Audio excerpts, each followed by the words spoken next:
저희가 주기도문 두 번째 시간입니다. 밴쿠버에서 신학 공부를 할 때에 저희 아이들 큰애가 6살, 둘째가 4살, 막내는 아직 태어나지 않을 때였는데요. 이제 가족을 데리고 와서 밴쿠버에서 생활하면서 바로 했던 게 일을 시작하는 거였습니다. 그래서 왜냐하면 생활비와 학비나 이런 걸 벌어야 되니까. 그래서 저희가 5년을 밴쿠버에서 공부를 했는데 이제 학생이 풀타임이니까 이렇게 파트타임 잡들을 얻어야 되는 거죠. 그래서 5년 동안 계속 일을 할 수 있었던 이제 메이저가 되는 메인 잡이 되는 게 저희가 이제 그쪽에 있는 코인 런드리에서 일을 하는 거였습니다. 그러니까 빨래를 맡기고 가는 분들의 빨래를 빨아주고 개서 무게로 재서 이렇게 주는 게 제가 이제 매일 저녁에 5시에 가서 밤 11시까지 하는 메인이었고요. 그 틈틈이 이제 파트타임 잡을 하는 거죠. 예를 들어 기숙사에서 차량 관리를 한다든지, 그래서 불법 주차가 있으면 토우회사에 전화해서 토우하게 해서 스페이스를 만들어 준다든지, 또 데이터베이스를 만드는 이제 프로젝트가 있는데 원본을 읽고 거기에 뭐 키워드를 만들어 준다든지 뭐 이렇게 해서 데이터베이스에 할 수 있는 그런 일들을 해서 한 건당 뭐 25센트씩 받는다든지, 또 기숙사에 있는 대학생들 상대로 성경 공부를 하는 파트타임 채플린으로 상담해주고 또 성경 공부를 해준다든지 이런 여러 가지 일들을 하고 있을 때에 제가 집에서 밖에서 일을 하고 집에 돌아오면 아이들이 이렇게 놀다가 멀리서 제가 오는 것을 보고, 특별히 저희 둘째 아이 같은 경우에 멀리서 아빠 이렇게 부르고 달려오는 그런 즐거움이 있었습니다. 그러니까 아이들이 제가 집에 터벅터벅 이렇게 지친 몸으로 이렇게 오는 모습을 그 아이들이 볼 리가 없지만 제가 오고 있다는 것을 느끼면서 저 멀리서 아빠 이렇게 부르고 달려오는 그걸 보고 제 품에 안기는 그 느낌은 경험해 보지 않으신 분들은 사실은 경험하실 수 없는 기쁨이 있습니다. 저도 시골에 섬에 살았는데 저희 아버님이 가끔 도시에 나가서 일을 보러 가실 기회가 있으면 여객선이 돌아올 때쯤 되면 방파제에 이렇게 나가 있었습니다. 어릴 때에는 왜 방파제에 나가 있었냐면 저희 아버지가 도시에서 일을 마치고 돌아올 때 항상 손에 선물 꾸러미를 들고 오시는 거죠. 선물 상자, 모든 게 들어있는 선물 상자라든지 과자라든지 뭐 과일이라든지 먹을 게 들고 왔습니다. 근데 제가 철이 들면서 여전히 그 방파제에 이렇게 서 있는데 어느 순간에 철이 들면서 방파제에 서 있는 이유가 사실은 아버지가 들고 오는 선물 때문은 아니었습니다. 아버지가 어떤 것들을 사오시고 물건들을 사오시고 이럴 때에 그분이 가지고 있는 짐이 많다라는 이유 때문에 우리는 이제 리어커라고 불렀는데 리어커를 끌고 방파제에 서서 저희 아버님이 여객선에서 내리는 짐들을 싣고 제가 아버지랑 이런저런 이야기하면서 리어커를 끌고 집으로 돌아오던 때가 있습니다. 저희가 아버지나 부모님들을 이야기할 때에 사실은 부모님에게 아빠라고 달려가고 엄마라고 달려갈 때 엄마 아빠 말 다음에 뭐뭐가 필요해 라고 말하는 나이가 있습니다. 우리가 갓난아이가 울음으로 모든 필요를 말하는 것처럼 우리가 어느 나이 때에는 아빠 뭐뭐 해주세요 라고 말하는 때가 있는가 하면 어느 단계를 넘으면 아빠 수고하셨어요. 아빠 오늘 안 힘드셨어요. 아빠 오늘 열심히 일해 주셔서 우리 가족이 참 감사해요 라고 말하는 때가 있습니다.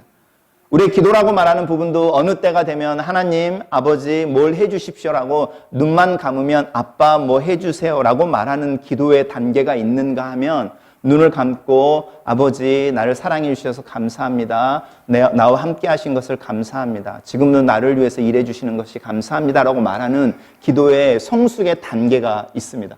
우리가 읽은 본문 속에서 우리가 지난주에 살펴본 것처럼 하늘에 계신 우리 아버지, 아빠라고 부르게 호칭을 알려주신 예수님이 기도에 대한 이야기를 계속 하시면서 어디로 연결을 시켜주시냐면 우리가 아버지라고 부르는 그분에게 먼저 포커스를 맞추는 이야기를 하고 있습니다. 그래서 우리가 성숙해 있다고 말하는 부분은 아버지라고 부르고 별일 없으셨습니까? 라고 묻는 겁니다. 여러분, 가족 중에도 마찬가지고 친구 중에도 마찬가지고 특별히 부부관계 속에서는 더 중요합니다. 여러분, 제가 만약에 저희 아내와 제 사이 속에서 제가 밖에 나가 있는 동안에 저희 아내가 우체통을 열다가 알지 못했던 청구서 하나를 발견했다고 생각해 보십시오. 그리고 그걸 이렇게 읽어봤는데 알지 못하는 돈을 제가 쓴 거죠.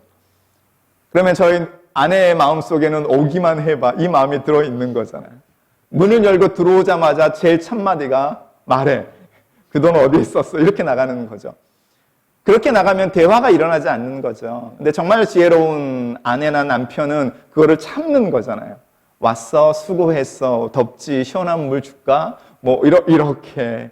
그리고 이야기를 하다가 자연스럽게 돈에 대한 이야기가 나온다든지 이럴 때, 아니면 그날 하지 않고 재정에 대한 이야기를 하는 기회가 있을 때 그때 궁금한 게 있었는데 이게 어떻게 돼? 이렇게 물어보는 지혜가 사실은 있습니다. 근데 이런 지혜는 내가 그렇게 해야지 이렇게 돼서 되어지는 부분이 아니고 그것을 깊이 깨닫고 기억하고 시도하고 또 노력하고의 결과로 나타나는 것들입니다. 이런 것이 대인관계 속에서 정말 중요한 성숙의 문제이고 하나님과 우리의 믿음이 관계라고 말할 때 하나님과 우리의 사이에 중요한 성숙의 문제이며 우리가 교회를 이룰 때, 가족을 이룰 때 굉장히 중요한 성숙의 문제입니다. 예수님이 그 이야기를 하고 계시는 겁니다. 하나님의 이름이 거룩히 여김을 받옵시며 라고 하나님에 대한 이야기로 우리를 돌릴 때에 하나님과 너의 관계가 갓난 아이와 엄마나 아빠의 관계보다는 더 성숙한 관계에서 내가 가르쳐주는 기도가 이루어져야 한다. 너의 신앙의 단계와 너와 하나님 사이의 관계 속에서 네가 어디만큼 서 있는지를 보려고 한다면 네가 하나님 앞에 서 있을 때 너의 첫 번째 관심, 첫 번째 단어, 첫 번째 기도의 제목이 어디를 향하고 있는지를 보라는 겁니다. 하나님 이름이 거룩히 여김을 받옵시며 라고 이름이라는 이야기를 하고 있는데 우리가 캐나다에 와서 어쩔 때 가게나 쇼핑을 할 때 점원이 굉장히 기분 나쁘게 할 때가 있습니다. 굉장히 루드하고 내가 영어를 못해서 그러나 이런 자격지심이 들 정도로 루드한 경우가 있는데 그럴 때 그거를 해결하는 방법이 하나가 있는데요. 그 사람의 이름을 물어보는 겁니다. 짜증을 내고 이렇지 않고요. 이름이 뭐야? 이걸 하나만 물어보시고 그 점원의 이름을 여러분이 듣게 되면 그 점원의 태도가 바뀝니다. 이름이라고 하는 부분이 가지고 있는 파워가 있습니다. 단순히 김경웅이라고 말하는 이름이 그냥 이름이 아니고 저라고 말하는 존재를 드러내는 이름입니다. 여러분이 어디 가셔서 저에 대해 자랑을 하든 흉을 볼 때 그 사람이 있지, 그 목사 있지 이렇게 말하지 않습니다. 김 목사가라고 말할 때 그 이름이 여러분과 함께 있는, 여러분이 언급하고 있는 그 상황에서 저의 존재를 이야기합니다. 그래서 하나님이 아담에게 짐승들을 지나가게 하시면서 그 짐승들에 대한 이름을 짓게 하십니다. 그 말은 뭐냐면 아담이 자기와 함께 생활하는 동물들을 인식하게 되고 존재를 이해하게 되고 그 존재들과 함께 있었다. 이런 이야기를 하는 겁니다. 하나님의 이름이라고 말하는 부분은 하나님이 어떤 분이신지 또 우리가 하나님이라고 말할 때 그분의 존재를 의미하는 거여서 특별히 모세 같은 경우는 끊임없이 하나님에게 물어보는 질문이 있는데 하나님의 이름이 뭐세요? 이렇게 물어봅니다. 하나님의 이름을 알려주십시오. 하나님이 어떤 분이신지에 대해서 보여주십시오라고 이야기할 때 하나님을 더 알고 싶습니다. 하나님이라는 존재에 대해서 더 깊이 이해하고 싶습니다. 하나님을 더 사랑하고 싶습니다. 그거를 조금 더 말하면 하나님을 갖고 싶습니다. 소유하겠다라는 뜻이 아니라 하나님을 내 마음에 담고 싶은데 그 이름을 통해서 정확하게 그리고 그분이 당신이 나에게 알려주시는 그 의미대로 갖고 싶습니다라는 게 이름이 담고 있는 내용입니다. 거룩이라는 단어는 무슨 뜻입니까? 거룩은 우리가 말하는 이렇게 높고 이렇게 천천히 걷고 이런 이야기를 하는 게 아니고 제가 계속 강조하지만 거룩의 가장 기본적인 뜻은 분리한다라는 뜻입니다. 그래서 이 거룩이라는 단어를 우리가 가장 많이 쓰는 곳이 사실은 은행이라고 말씀드렸죠. 인출한다라고 말하는 영어로 withdraw 한다라는 그 단어가 거룩이라는 단어와 같은 어원을 가지고 있습니다. 우리 은행 구자에 있는 숫자로만 남아있는 돈 중에 우리가 인출해서 separate 하는 거잖아요. 분리해서 인출해서 내 손에 쥐고 있는 그 돈이 거룩한 돈이라는 뜻입니다. 하나님의 이름이 거룩해진다라고 말하는 것은 이 세상에 수많은 신들이 있다고 할 때 아니면 신이라고 이야기하는 존재들이나 약속이나 힘이 있다고 할 때 그것들로부터 하나님을 분리해내서 하나님이 나의 하나님이십니다라고 고백해내는 분리를 이야기합니다. 그럼 우리가 거룩이라는 행위를 가장 많이 하고 있는 행동은 무엇이냐면 우리가 가게에 가서 냉장고에 진열되어 있는 수많은 음료수들 중에 하나를 찝어서 꺼내서 냉장고에 들어있는 수많은 음료수들로부터 분리하는 한 음료수. 그 음료수를 들고 있을 때 우리는 이 캔을 거룩하게 하고 있는 겁니다. 우리가 우리 아이들이 거룩해진다고 말할 때도 똑같습니다. 우리 학교에서 아이들이 공연을 하기 위해서 합창을 하기 위해서 서 있을 때에 내 아이가 눈에 들어올 때 그리고 그 아이만 보일 때 우리는 내 자녀를 거룩하게 하고 있는 겁니다. 우리 하나님 이름이 거룩해진다는 뜻도 한번 생각해 보십시오. 그렇게 우리가 이 세상의 것들로부터 분리하여 하나님은 하나님이십니다 라고 말할 수 있을까? 또 우리가 하나님의 이름을 야훼, 여호와 이렇게 부를 때에 하나님 야훼만이, 여호와만이 나의 하나님이십니다라는 고백을 우리의 삶 가운데 해낼 수 있을까? 이것에 대한 이야기를 하고 있는 겁니다. 제가 살던 동네, 제 고향 동네가 100여 명 사는 작은 동네인데 저희 동네에서 통통배를 타고 한 30분 가면 지금은 한국에서 굉장히 유명한 섬이 있습니다. 그때는 굉장히 작은 섬이었고 별로 이름 없는 섬이었는데 지금은 1년에 18만 명이 넘는 사람이 그 섬을 순례하는데 그 18만 명의 대부분이 그리스도인들입니다. 그래서 남해의 남쪽에 서해안에 신안이라고 말하는 섬들이 많은 작은 동네에 그리스도인들의 순례지가 하나 생겼는데 그 섬 이름이 증도라는 섬입니다. 그 섬이 왜 유명해졌냐면 문경은 전도사라고 말하는 한 여자 전도사님 때문에 그런데요. 이분이 그 신안에 제가 옛날에 갔더니 신안군이라고 말하는 그 섬의 이름을 천사의 섬 이렇게 불러서 천섬처럼요. 섬이 1000개가 있는 군 이런 이야기를 쓰던데 섬들을 돌아다니면서 전도를 하고 섬들의 교회를 세웠습니다. 그래서 그분의 사역의 결과로 그분이 살아계실 때에 그분을 통해서 예수를 믿는 사람들 중에 60명이 넘는 목사가 나왔다고 그럽니다. 증도라고 말하는 섬이 굉장히 작은 섬인데 현재 350명이 넘는 목사들이 그 섬에서 배출되어졌다고 이야기해서 그 문경은 전도사님이라는 분의 생가와 삶과 이런 것을 순례지로 만들어놔서 18명이 넘는 사람들이 순례를 하는데요. 문경은 전도사님은 사실은 결혼을 했는데 아이를 못 낳는 불임의 여성이었습니다. 1년, 2년, 3년, 4년째 아이를 못 낳을 때에 남편을 향해서 아이를 낳으십시오라고 말했다고 합니다. 무슨 뜻이죠? 첩을 들이던 다른 여자를 데려서 아들을 낳으십시오라고 말을 했답니다. 근데 이 남편이 한나의 남편처럼 아니 내가 너를 사랑하고 너만으로 만족해라고 말씀하셨는지 아니 그거를 무시하고 있었는데 결혼 딱 10년이 되던 날 10년이 되던 어느 해에 남편이 여자 하나를 데리고 들어온 거죠. 근데 이 문경인 전사님이 그 전에는 나를 대신해서 아들을 낳으십시오라고 말했는데 정작 남편이 여자를 데리고 들어오니까요. 하늘이 무너지는 것 같더랍니다. 그날로 소박을 맞은 거죠. 그래서 그분의 뒷걸음을 그 중도라는 섬을 떠나는 그분의 뒷걸음을 기억하는 사람들은 뭐라고 말하냐면 막대기가 죽음을 향해서 터벅터벅 걸어가는 것처럼 내일이라도 당장 아니면 거기서 금방 쓰러져 죽어버릴 것 같은 모습으로. 근데 이분이 그렇게 중도라고 하는 자기의 시댁을 떠나서 소박을 맞은 여인으로 10년 만에 떠나서 친정에 있는 동안에 그 동네에 부흥회가 있었는데 유명한 이성복 목사님이라는 분의 부흥회가 있었는데 이분이 그 부흥회에 참석한 것도 아니고 부흥회가 열리고 있는 교회를 지나가던 중에 창문으로 지금처럼 문이 열려 있어서 나오는 소리를 듣는데 그 메시지가 뭐냐면 한 많은 여인들아 라고 말하는 겁니다. 시댁살이로 시집살이로 한 맺힌 여인들아 내게로 오라. 주님이 그렇게 말씀하셨다.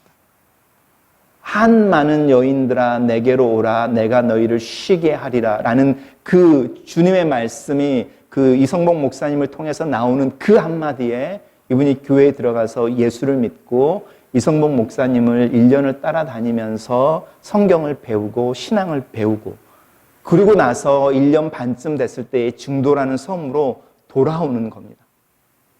처음에는 아이를 낳지 못해서 쫓겨났다, 소박받았다 이렇게 말하는데 두 번째 돌아올 때는 개성장군처럼 믿음으로 하나님은 나를 이곳에 보내신 시집가게 하신 아이를 낳지 못하게 하는 이유가 있을 거다 라고 말하는 그 믿음으로 돌아와서 교회를 세우고 전도를 하고 그 옆섬들을 다니면서 전도하기를 시작했는데 그분의 순례지가 사역이 순례지가 된 겁니다. 하나님 이름의 거룩함을 받는다라고 말할 때 이분을 한번 생각해 보십시오. 이분의 생애를 통해서 하나님의 이름이 거룩히 여김을 받았다라는 걸 우리는 다 알고 있습니다. 우리가 하나님의 이름을 거룩하게 한다는 게 어떤 것일까? 제가 아는 그분 남편이 갑자기 돌아가셨는데 그분이 남편이 장례식이 내일인데 오늘 밤에 철 모르고 뛰어도는 두 아들을 무릎에 앉히고 아이들에게 말하는 겁니다. 우린 내일 아빠를 땅에 묻을 때에 울지 말자. 왜냐하면 우리가 다시 볼 거니까. 아이들에게 말하는 게 아니죠. 자기 자신에게 말하는 거죠. 하나님의 이름이 거룩해진다고 말하는 부분은 우리가 고백해내야 되는 순간이 있습니다. 왜냐하면 하나님의 이름이 거룩해진다고 성경에서 말할 때 표현되어지는 순간이 있는데 그것은 무엇이냐면 하나님이 자기의 백성들을 위해 일하신다라는 것과 하나님의 이름이 거룩히 여김을 받는다라는 게 한 세트로 나옵니다. 그래서 에스겔서 같은 경우는 뭐라고 말하냐면 하나님께서 말씀하시기를 너희들이 땅에 떨어뜨려 더럽힌 내 이름을 내가 거룩하게 할 건데 어떻게 하냐면 내가 너희를 이방의 포로의 땅에서 돌아와 내 약속의 땅에서 다시 살게 하는 것을 통해서 내 이름이 거룩해질 거다. 우리가 예수님이 이야기하시는 거죠. 하나님의 이름이 거룩히 여김을 받으옵시며 다른 뜻은 뭘까요? 하나님이 하나님의 영광을 위하여 나를 통해 일하셔서 하나님의 일하심을 드러내십시오 라는 뜻이 하나님의 이름을 거룩하게 여김을 받으옵시며의 뜻입니다. 우리의 믿음의 선배들의 고백 중에 하이델베르크 요리문답이라는 데서는 이 하나님의 이름이 거룩히 여김을 받으옵시며 라는 말을 어떻게 해석하냐면 첫 번째, 하나님의 이름을 알게 해 주십시오라고 기도해야 한다. 왜냐하면 하나님의 이름이 어떤 의미인지 또 하나님이 어떤 분인지를 알기를 먼저 기도해야 된다. 두 번째는 하나님이 행하신 모든 일이 내 삶 속에서 찬양되어지고 긍정되어지고 경배되어지게 해달라고 기도해야 한다. 내가 이해할 수 없는 중에 주신 이도 하나님, 취하신 이도 하나님이라고 말하는 그 고백이 하나님의 이름을 거룩하게 하는 행위의 핵심이다 라는 겁니다. 세 번째로 이야기하고 있는 것은 뭐냐면 하나님의 행하시는 일 속에 계획이 있습니다라는 고백을 멈추지 않아야 한다. 너희를 향한 나의 생각은 재앙이 아니로 평안이요 장래에 대해서 소망을 주려는 것이다 라고 주님이 말씀하시면서 나를 간절히 찾는 자는 나를 만날 것이다 라고 약속하시는데 이 말씀이 예레미야서에 나오거든요. 하나님이 말씀하시는 이 너희를 향한 나의 계획은 무엇이었냐면 너희들이 나의 말에 순종하지 않고 나의 법과 윤리를 따라 살지 않으므로 내가 새로운 일들을 행하기 위해서 너희들이 더럽혀 놓는 땅을 새로 기경하게 경작하기 위해서 쟁기로 갈아내기 위해서 너희들이 잠깐 바벨론의 포로로 가 있어야겠어라는 거였습니다.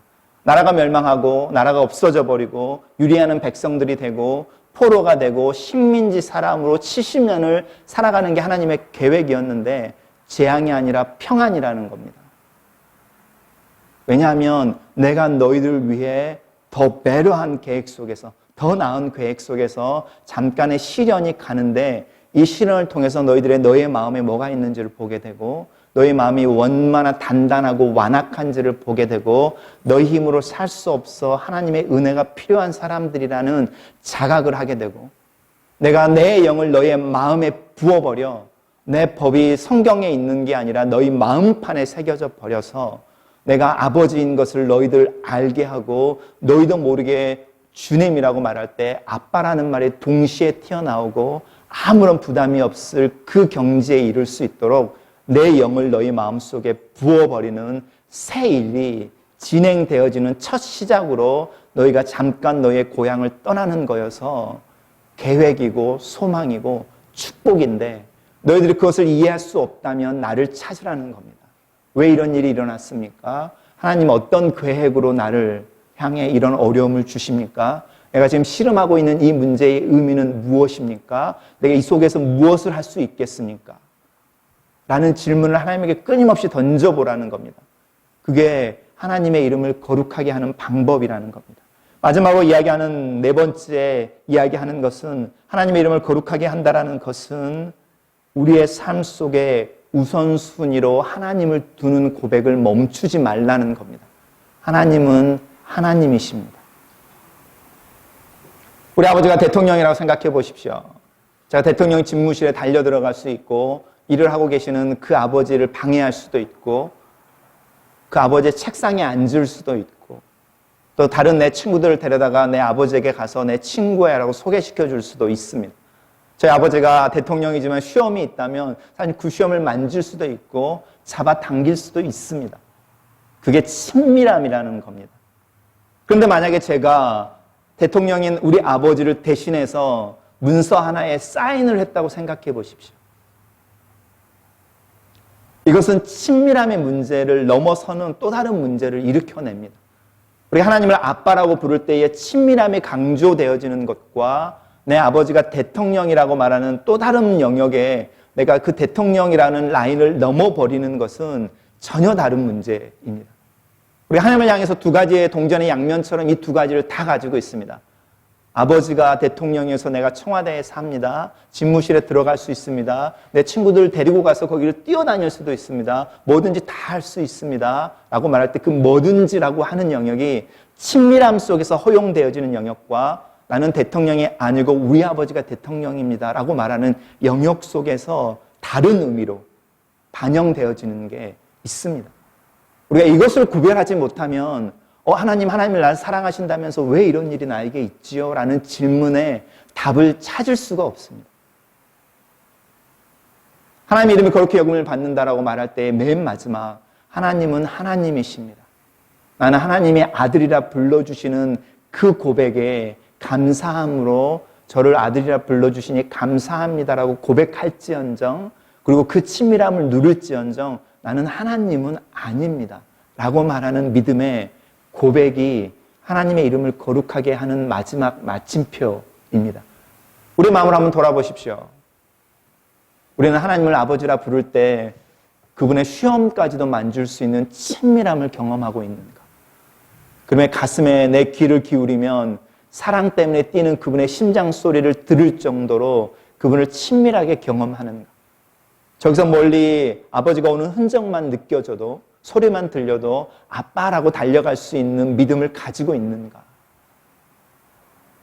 내가 오늘 하루가 정말 힘들고 어려웠어도 아빠를 향해서 눈물 한 방울 흘릴 수 있는 그 여유로움이 있는가? 이 영역과 하나님이 하고 계시는 일과 내가 하고 있는 일 사이에 뛰어넘을 수 없는 어떤 간격이 있어서 하나님의 이름을 하나님이 알려주시는 만큼만 알 수 있습니다. 그래서 하나님에 대해서 더 알려주십시오. 내가 당신을 소유하기 위해서 비밀을 파헤치는 것이 아니라 내가 이해할 수 있을 만큼만 알려주십시오. 라고 말하는 겸손함. 하나님은 하나님이셔서 내 삶 가운데 이 세상 가운데 인도하고 일하시는 게 있는데 내가 이해할 수 없는 영역이 있습니다. 라고 말하는 겸손함과 그래서 하나님은 내 인생에 하나님의 일을 하십시오라고 말해낼 수 있는 믿음의 겸손이라고 말하는 빈 공간을 선 하나를 만들어낼 수 있는가? 그 부분이 거룩이라고 하는 부분 속에서 나타나는 도전입니다. 우리들의 모습을 한번 살펴보면 좋겠습니다. 우리는 하나님을 향하여 아빠라고 부르고 그렇게 부르기 위해 눈을 감을 때 그 다음에 나오는 기도의 제목이 무엇인지 우리의 기도의 제목은 아빠라는 다음에 하나님 아빠에 대해서 더 알고 싶습니다. 내가 아빠의 마음을 이해하고 싶습니다. 그 마음속에 뭐가 담겨 있는지 나로 알게 해 주십시오. 이런 기도로 연결되어지는가 점검해 보십시오. 두 번째, 아버지는 내가 이해할 수 없어서 내가 하고 있는 일과 내가 기대하는 일과 아버지가 하고 계시는 일과 아버지가 기대하는 일 사이에 간격이 있는데 그 간격이 하나님의 가르침 속에 좁아지면 좋겠습니다라는 기도의 제목이 있는가? 그리고 하나님은 하나님의 이름을 거룩하게 하기 위해 내 삶 속에서 하나님의 구원의 역사를 지속하십시오라는 기도의 제목이 우리의 기도 속에 끊임없이 있는가? 그래 주님이 우리에게 이해하게 하고 가르쳐서 함께 기도하게 하기를 원하는 기도의 제목. 우리와 함께 우리를 품고 계시는 하늘들에 계시는 아버지.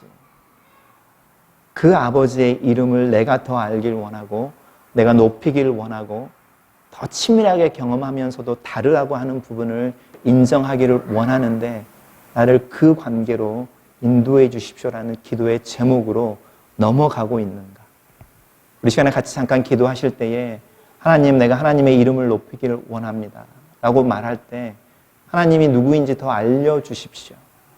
내 생각의 박스에 갇힌 하나님이 아니라 내가 어떤 분이신지를 알길 더 원하는 하나님, 그리고 내가 알았으면 좋겠다고 말씀하시는 그 하나님에 대해서 우리에게 알려주십시오라고 기도하면 좋겠습니다. 우리 같이 한번 기도하겠습니다.